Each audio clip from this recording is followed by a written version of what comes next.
Let us now understand the concept of Fibonacci numbers. In our previous classes, we might see these Fibonacci numbers, but we might understand these Fibonacci numbers at a minimal depth. So here we are going to see these Fibonacci numbers in depth. We are going to discuss many properties of Fibonacci numbers, and let's see some of the application problems that were related and associated with Fibonacci numbers. To start with, we must understand the concept of Fibonacci series first. So the first number of a Fibonacci series is 0 and the second number is 1.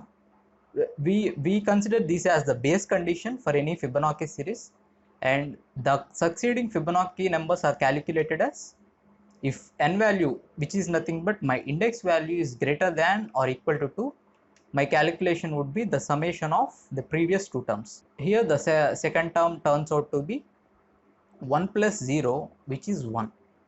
So this process continues for every consecutive terms. Let us say we need the third term. It is calculated as the previous term 1 plus and the previous term 1. So the summation turns out to be 2. This process again goes the summation of these two terms 2 plus 1. So Fibonacci series goes like this: 0, 1, 1, 2, 3, 5, so on. You can observe current term can be obtained by summation of preceding two terms. So this is a general Fibonacci series. Let's now understand some of the properties that were associated with these Fibonacci numbers. We use these properties in further problems to resolve our problems in an easy method. The first property is Fibonacci numbers follow certain ratio. So what happens is, here I consider the ratio between 1 and 1, which turns out to be 1. Again, I consider ratio between 2 and 1, the ratio is 2. And again I consider the ratio between 3 and 2, the ratio is 1.5. And again I consider ratio between 5 and 3, the ratio is 1.667.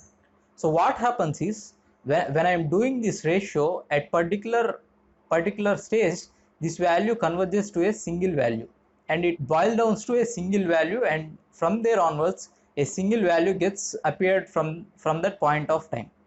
So that particular thing is nothing but the golden ratio, the summation, the ratio of the current term and the previous term.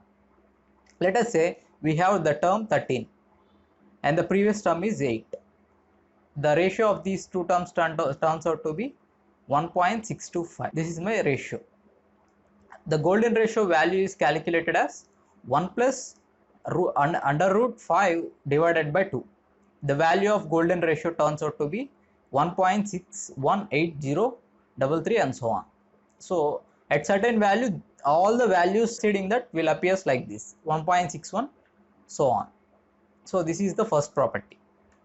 Let's now understand the second property, Binet's formula. To calculate nth Fibonacci number, we can use this Binet's formula. What this Binet's formula actually mean?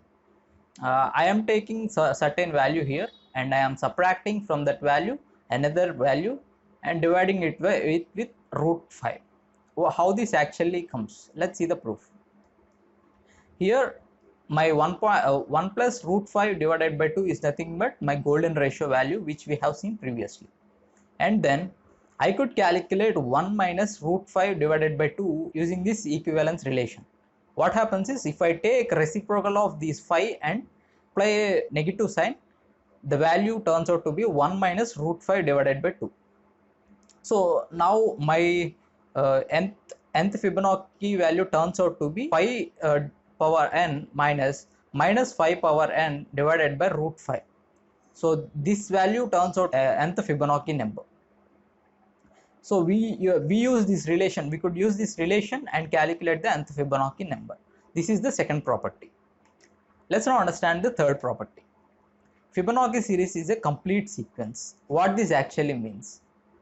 I have a series of Fibonacci numbers like 0, 1, 1, 2, 3, 3, 5 and so on. What happens is, complete sequence means using this particular series I can obtain the next I can obtain a number which is again belongs to that particular series. If I consider these two numbers 1 plus 1, which is the summation is 2, and these 2 again belongs to this series. Similarly, if I consider 1 plus 2, the value turns out to be 3. Again this value belongs to this series. So the complete sequence means if we take a summation of 2 terms, the summation again belongs to that particular series.